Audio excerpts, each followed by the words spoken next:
m'appelle Henou Tondji Adungotoro. Je suis instituteur de formation. J'ai gravi tous les échelons et j'ai terminé aujourd'hui inspecteur de l'enseignement maternel et primaire. Je suis admis à la retraite depuis le 1er octobre 2013. Actuellement, j'interviens dans les écoles privées. Le ministère me fait appel pour des missions. Et autrement dit, je peux dire que je suis un petit consultant dans le domaine.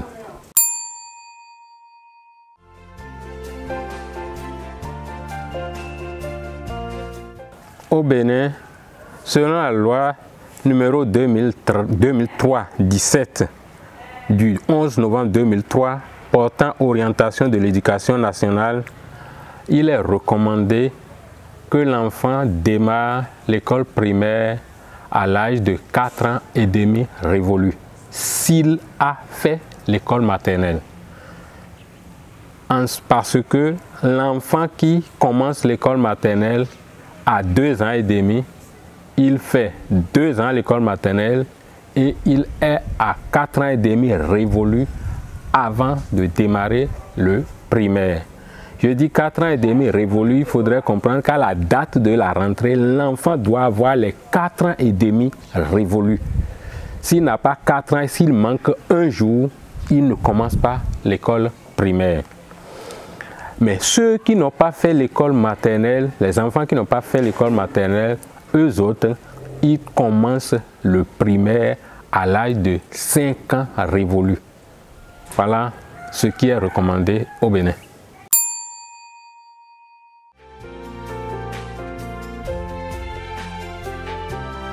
Naturellement, il y a une différence entre les enfants qui ont fait l'école maternelle et ceux qui n'ont pas fait l'école maternelle et qui entrent à l'école primaire. L'enfant qui a fait l'école maternelle, c'est un enfant qui a quitté son milieu à bas âge et il est déjà en contact avec l'école.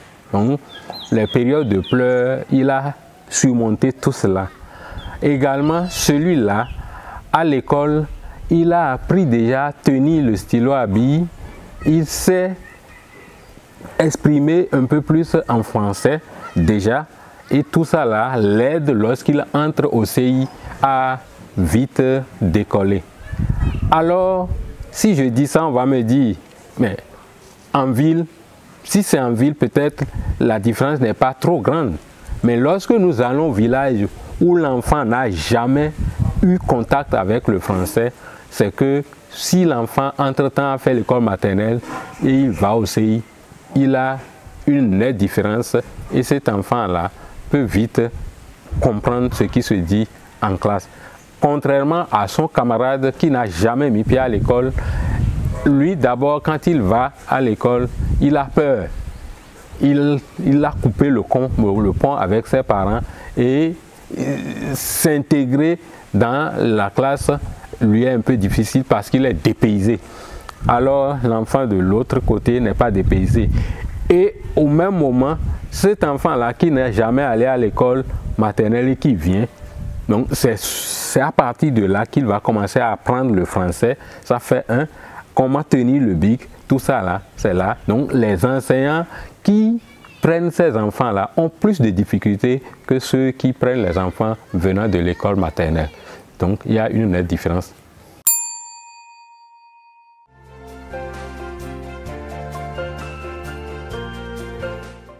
La préparation d'un jeune enfant pour démarrer l'école, je trouve 2 volets principaux.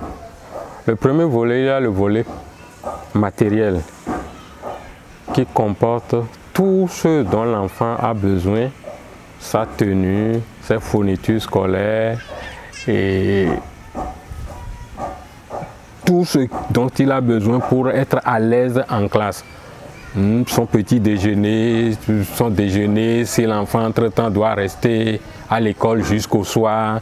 Donc, le parent doit prendre soin de tout ça là pour qu'une fois arrivé à l'école, l'enfant soit à l'aise. Le second volet, ça concerne le volet psychologique. si c'est pour la première fois que l'enfant va à l'école, il ne faudrait pas qu'on pense que on lui miroite l'école comme une gendarmerie ou bien comme un commissariat. Hein? C'est un lieu qui doit être décrit comme la famille, où le maître remplace le père et la mère de l'enfant, où les camarades de classe remplacent les frères et sœurs de l'enfant. On doit présenter l'école comme une seconde famille à l'enfant pour qu'il ne soit pas craintif en allant à l'école. Donc, la préparation sur ces deux volets-là suffit quand même pour qu'un enfant commence l'école correctement.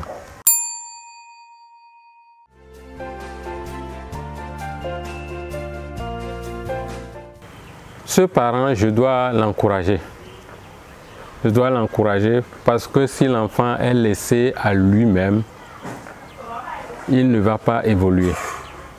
Lorsque le parent, après avoir rempli tous ses devoirs parentaux, à savoir la contribution scolaire, les fournitures scolaires, l'entretien de l'enfant au cours de sa scolarité, il fait tout ça là.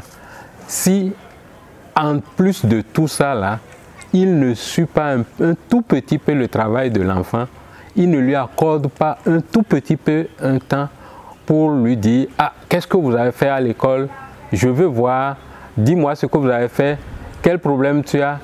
Malgré la présence des répétiteurs, le petit doigt, la petite touche du parent dans l'éducation de l'enfant est très très importante. Donc, je ne peux qu'encourager ces parents-là qui veulent s'impliquer efficacement dans l'éducation de leurs enfants.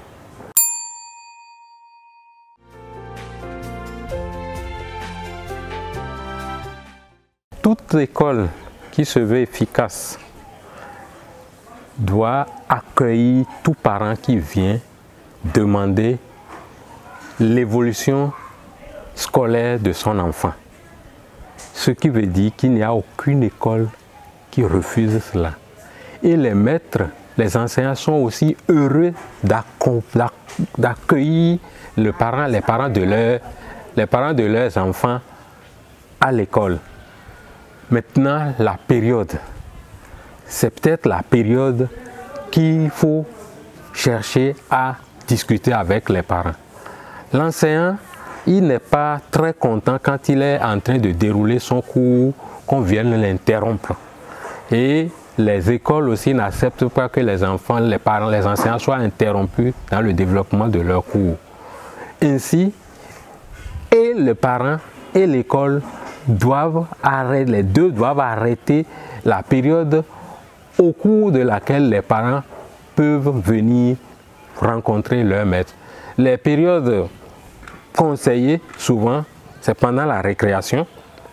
Le parent peut venir, ou bien à l'heure, lorsqu'il est venu chercher son enfant, ou bien lorsqu'il constate que le maître reste peut-être à l'école, il vient entre midi et 15 heures pour rencontrer le maître de son enfant. Dans le cas contraire, il peut prendre rendez-vous avec le maître. Ça peut être un week-end et ils s'entendent pour faire chaud là. Mais en tout cas, tous les enseignants sont heureux d'accueillir les parents de leurs enfants. En ce moment-là, ils voient que l'enfant est suivi à la maison et cela le galvanise pour pouvoir mieux s'occuper de l'enfant. Voilà, donc tous les enseignants sont contents et toute école aurait besoin que les parents viennent demander l'évolution scolaire de leurs enfants. Merci.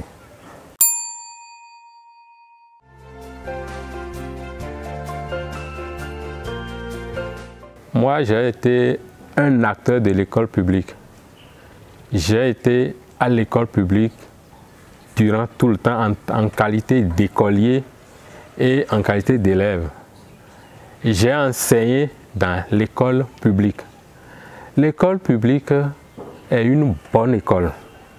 si toutes les conditions sont remplies, si en temps les grèves intempestives sont arrêtées, si nous avons eu si tant de développement d'écoles privées au Bénin aujourd'hui, c'est à cause des grèves intempestives dans le secteur public. Sinon, les écoles privées étaient rares. Les écoles privées étaient rares. Mais lorsque les enseignants et l'État ne s'entendent pas, et on a parfois 3 mois de grève, 4 mois de grève, 6 mois de grève par an, et à la fin on dit on va sauver l'année, et le gouvernement fait des gymnastiques, les enseignants partent de gymnastique, on prolonge un peu l'année, on fait ça. C'est dans cette ambiance que tous les parents étaient déçus de l'école publique. Sinon, l'école publique est la meilleure école. La meilleure école en ce sens que les enseignants sont suivis. Ils sont bien suivis. Et aujourd'hui maintenant, les écoles privées qui se respectent choisissent des encadreurs pour leurs enseignants. Pour ces écoles-là, je peux conseiller aux parents d'envoyer leurs enfants dans ces écoles. Mais si c'est des écoles privées dans la rue où l'enseignant n'est pas du tout suivi, ce n'est pas la peine d'envoyer l'enfant là. Mieux vaut envoyer l'enfant à l'école privée, à l'école publique pour le suivre à la maison. En ce moment-là, ça marcherait. Donc, l'école privée, le tout dépend du suivi que les enseignants reçoivent au cours de l'année scolaire. Voilà.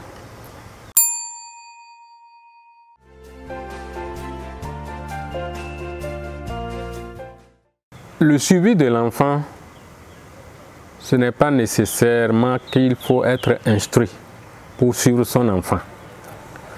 Je donne juste mon cas. Mon papa fut paysan, il n'a jamais mis pied à l'école. Mais une fois, lorsqu'il m'a envoyé à l'école, dès les premières semaines, il est allé rencontrer le maître de ma classe. Et il lui dit, mon enfant, quand il rentre, il ne fait rien. Alors je vois les autres enfants, ils ouvrent leur cahier, ils font ceci, ils font cela. Le maître lui a dit, il vient de commencer. 3 mois après, il est retourné voir le maître. Le maître lui a dit, ce n'est pas encore temps. Papa, rentre à la maison. Lorsque ce sera temps, je viendrai vous dire ce qu'il faut faire. Effectivement, lorsque j'ai fini les 2 années scolaires CICP et j'ai commencé le C1, le maître est allé voir mon papa pour lui dire, maintenant s'il vient, il ne fait rien là. Il faut lui dire de faire quelque chose. C'est comme ça que mon papa, dès le C1 là, il a commencé à me suivre. Il m'a acheté un lampion pour que j'apprenne les leçons. Le lendemain, le matin, avant d'aller à l'école, il me demande de lui remettre mon cahier, de lui lire, de réciter la leçon. Et il prend le cahier, il dit d'ouvrir l'endroit, j'ouvre l'endroit, et il regarde dans le cahier, moi je récite la leçon. Et il a fait ça jusqu'au moment où j'étais déjà arrivé au CM1. Et une fois, je n'ai pas appris la leçon. Et il m'a demandé de lui réciter la leçon. Je lui ai ouvert la leçon à réciter, mais je suis allé réciter une leçon d'il y a 2 semaines. Il m'a remis mon petit déjeuner et je suis parti. En route, j'ai commencé à réfléchir. Le vieux là, il ne comprend pas français. Qu'est-ce qui se passe? C'est comme ça que j'ai su que mon père ne comprend pas français. Mais entre-temps, il m'a déjà donné le goût des études. Parce qu'en classe, j'étais parmi les meilleurs. Maintenant, revenir en arrière, ce sera une honte pour moi. C'est pour cela que j'ai alors adopté, j'ai continué à apprendre les leçons correctement, ce qui m'a permis de réussir dans ma scolarité. Donc, pour le parent qui ne comprend pas français, qui n'est pas instruit, il peut procéder de la sorte. Il peut procéder de la sorte. Maintenant, le parent qui est instruit, il peut dire qu'il n'a pas toujours le temps. Mais comme je l'avais dit en temps, le suivi est important. Quand il revient même fatigué, s'il n'arrive pas à faire ça en cours de semaine, le week-end, il faudrait qu'il demande à l'enfant tout ce qu'ils ont fait et revenir sur ça, ne serait-ce que 2 heures par semaine accordées à l'enfant pour suivre ce que l'enfant fait. Là, c'est très important. C'est ce que je peux conseiller aux enfants. Mais dire qu'on n'est pas instruit, on ne peut pas suivre l'enfant, c'est faux. On peut bel et bien suivre l'enfant quand on n'est pas instruit. Et que si on est instruit, on doit le suivre. Si on ne le suit pas, c'est la paresse. Et je viens de le dire, il ne faut pas compter uniquement sur les répétiteurs pour dire « oui, j'ai déjà pris de répétiteur, j'ai tout fait, l'enfant doit travailler ». Votre petite touche est très importante pour l'enfant, puisque l'enfant sait qu'il est suivi par le répétiteur, par le maître à la maison et par les parents, le maître à l'école et par les parents. À partir de ce moment-là, de tous les côtés, il est obligé de travailler. Merci.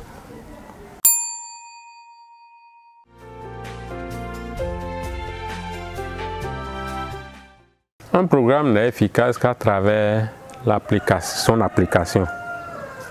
C'est ceux qui appliquent le programme qui le rendent efficace.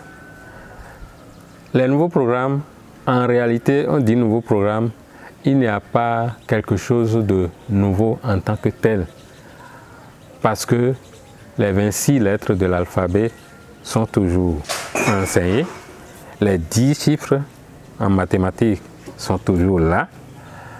Tout ce qui a changé, c'est les approches, les techniques et les stratégies d'enseignement-apprentissage. L'enseignant a eu d'autres approches pour enseigner. L'enfant a eu d'autres approches pour apprendre. Et l'efficacité du programme, comme je l'ai dit, c'est ceux qui sont chargés de l'appliquer qui rendent le programme efficace.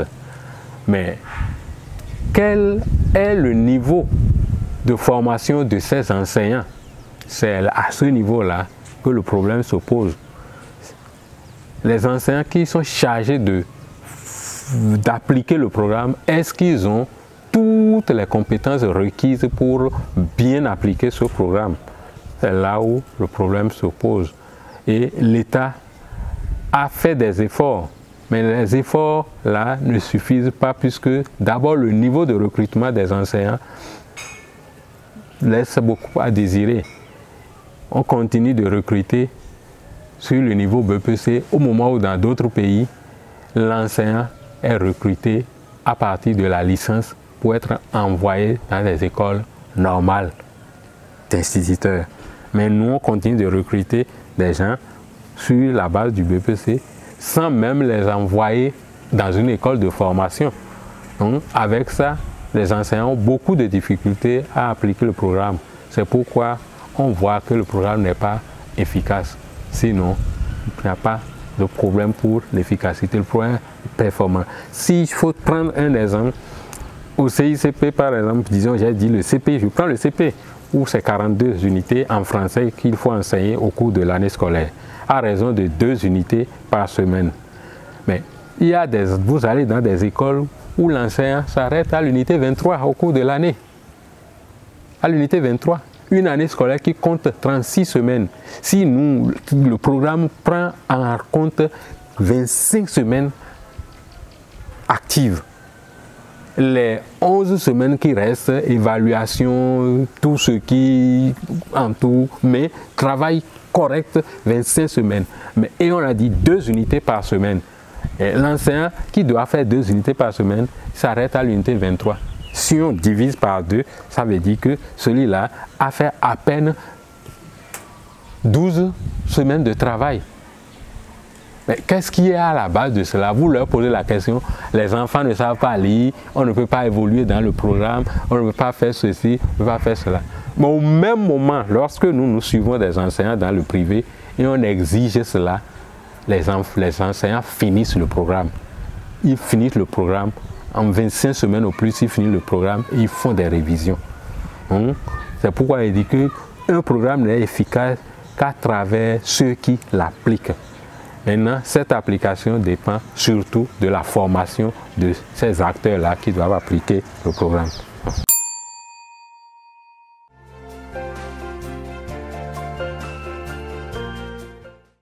Au Bénin, les enseignants assistent à des formations continues au cours de l'année scolaire à travers ce que nous dénommons les unités pédagogiques.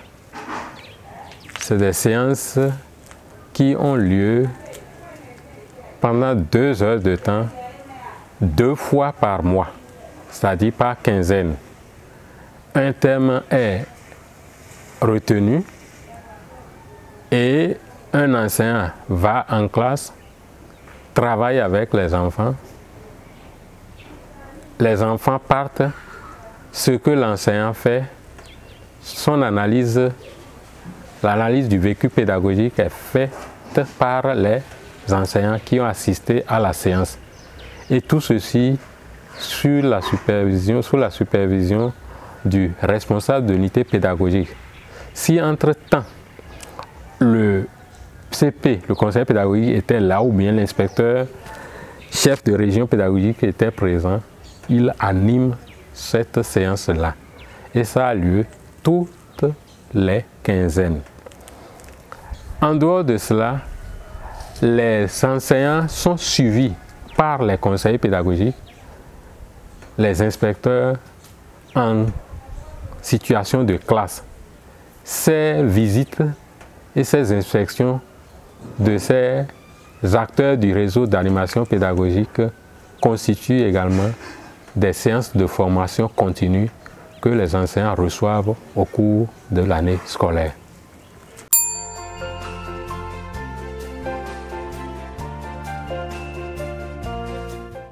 La COVID-19 a négativement influencé l'enseignement au primaire.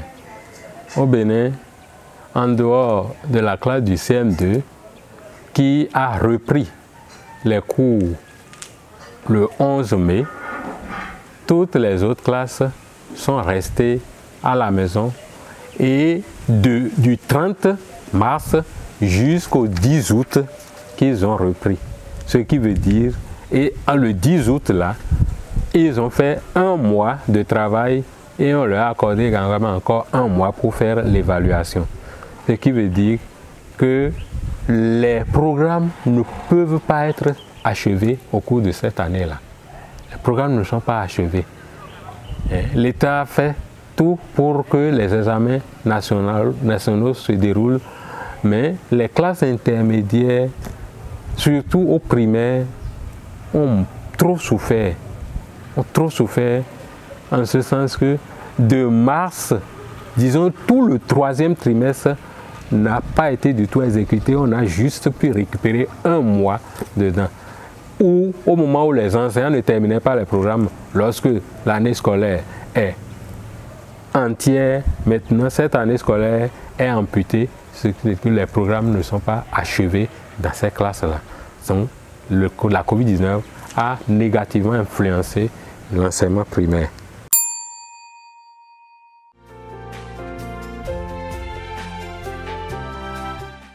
Si mon enfant ne montre aucun intérêt à l'école, la première des choses, il faut que je dialogue avec lui. Je dois appeler l'enfant et dialoguer avec lui pour comprendre ce qui fait qu'il ne s'intéresse pas à l'école. Si il ne trouve pas de solution, si avec le dialogue je n'arrive pas à trouver de solution,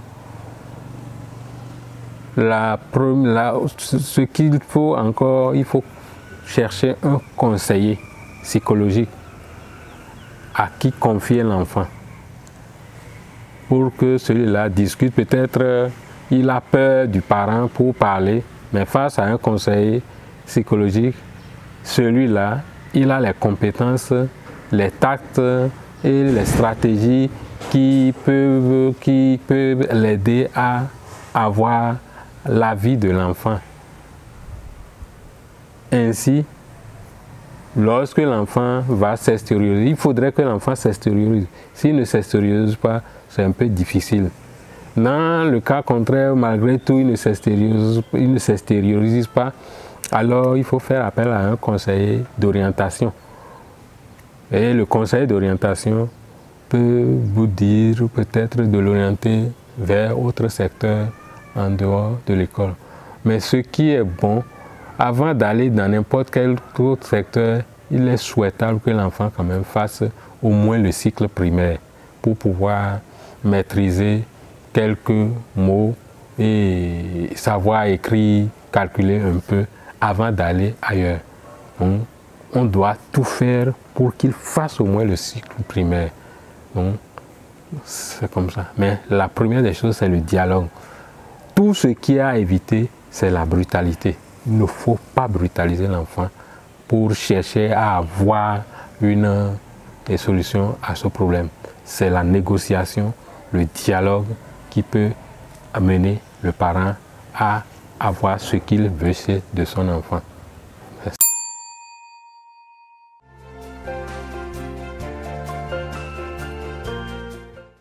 À l'endroit des parents, pour cette nouvelle rentrée scolaire, je leur dirais de tout préparer à l'enfant. Ils n'ont qu'à tout faire pour jouer leur partition et laisser l'enfant faire le reste. J'en ai parlé plus haut. Les fournitures scolaires, c'est-à-dire la préparation matérielle et la préparation psychologique. La préparation matérielle, j'ai parlé des fournitures. J'ai parlé de l'entretien de l'enfant. J'ai parlé de sa tenue. Il ne faudrait pas que l'enfant aille à l'école et constate que son camarade a un joli sac et lui, il ne l'a pas, ce n'est pas bon. Il faudrait que l'enfant se sente à l'aise et qu'il discute d'égal à égal avec son camarade. Donc, faisons notre devoir de parents en donnant tout à l'enfant en ce début d'année scolaire et en l'encourageant à mieux faire à l'école et si possible même fixer un objectif à atteindre avec l'enfant. Je parle d'objectif, qu'est-ce que tu vas faire cette année, tu vas occuper quel rang, comment tu vas travailler et on peut lui donner une marge supérieure pour dire si tu atteins ça, tu auras tant. Donc c'est une manière de le pousser à faire beaucoup d'efforts. Donc c'est ce que je peux demander aux parents de faire, qu'ils jouent leur partition et en dehors de cela, dès ce début, qu'ils suivent le travail scolaire de leurs enfants également. Je vous remercie.